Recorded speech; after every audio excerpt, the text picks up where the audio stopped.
War against Iran drains Washington's finances rapidly, with mounting expenditures straining federal budgets amid prolonged engagement. US already spent $12 billion on failed regime change operations targeting Tehran's resilient leadership and infrastructure. Over $5 billion in munitions fired during opening week alone, depleting stockpiles through intensive aerial barrages. Trump advisor deems costs manageable despite Americans confronting surging gasoline and household energy prices daily. Prolonged conflict rattles global markets while Iran maintains strategic leverage through Hormuz control and defensive posture. A top Trump advisor said the United States has already spent about $12 billion on its ongoing war with Iran, underscoring how rapidly the financial cost of the campaign is mounting. That figure was disclosed by Kevin Hassett during an interview on CBS's Face the Nation, where he discussed both the military campaign and its broader economic implications. Hassett said the estimate reflected the latest briefing he had received on the cost of the campaign so far, suggesting the number was based on recent internal administration assessments. CBS also said that more than $5 billion worth of munitions alone had been used during the early phase of the war, highlighting how expensive the opening strikes were even before broader operational costs were counted. Hassett did not dispute that estimate and instead argued that the wider economic effect remained manageable for now, saying the administration believed it still had the resources it needed. He also argued that markets were already anticipating a decline in energy prices once regional tensions begin to ease and shipping routes stabilize. Those remarks stand in contrast to mounting concern among US consumers and policymakers over rising fuel and energy prices linked to the conflict and the disruption around Hormuz. Hassett further claimed that a disruption to the Strait of Hormuz would hurt oil-importing countries more than it would hurt the United States, reflecting the administration's effort to frame the risk as more global than domestic.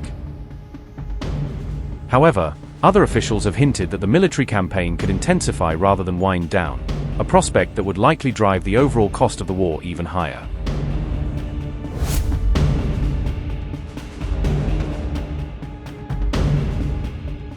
This comes as criticism is growing in Washington over what exactly the war is meant to achieve, with the administration's objectives appearing to evolve as the conflict expands. The Trump administration initially said the war was intended to dismantle Iran's nuclear program, framing the campaign as a direct response to Tehran's strategic weapons threat.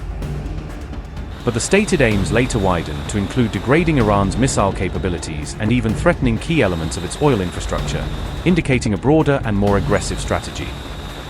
Meanwhile, the IDF is now preparing for at least 3 more weeks of operations in Iran as the conflict enters a more prolonged phase than many had initially expected.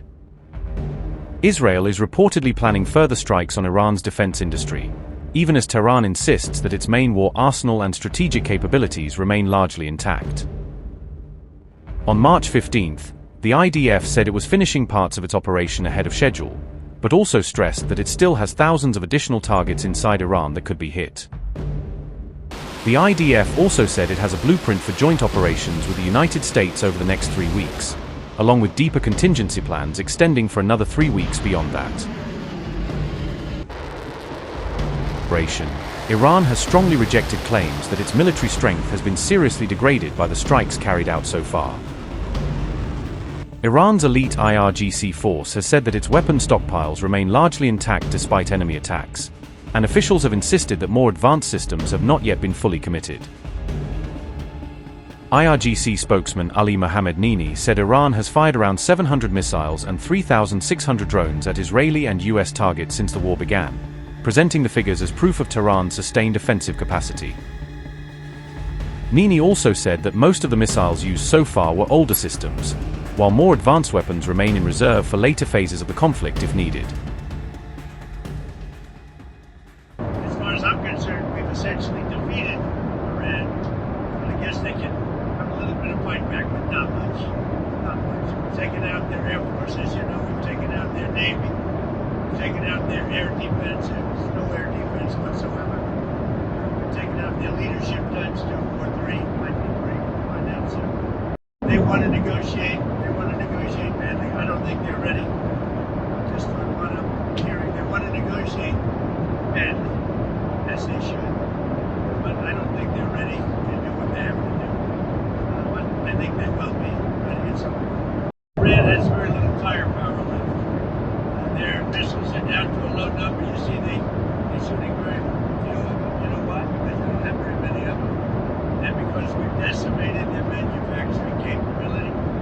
percent-wise, the drones are way down. They're down to about 20% of what they had. Still have some. I think pretty tough. But the drones are down, and we're starting hitting, as of yesterday, we're hitting places where they manufacture the drones. We think most of which we know where they are.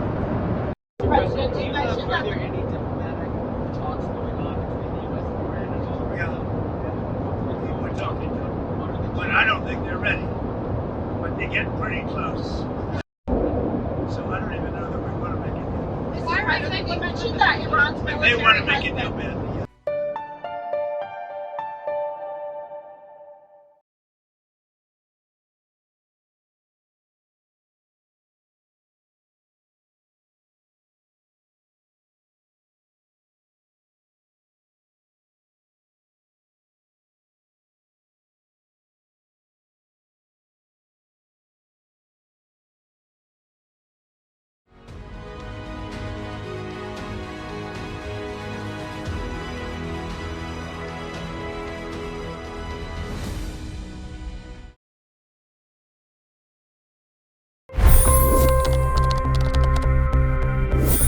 $25 crore गरीब गरीबी को परास्त करके बाहर निकले।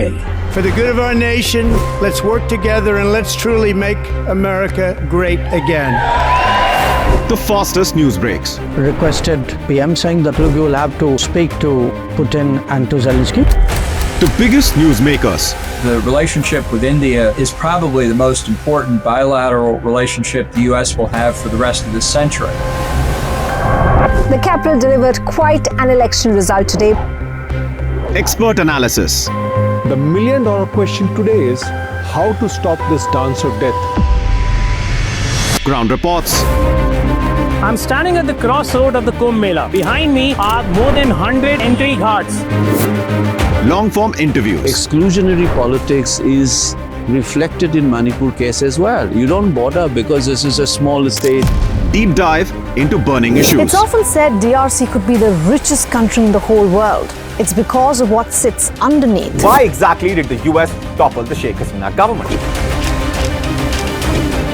HT videos. We don't just break news, we break it down.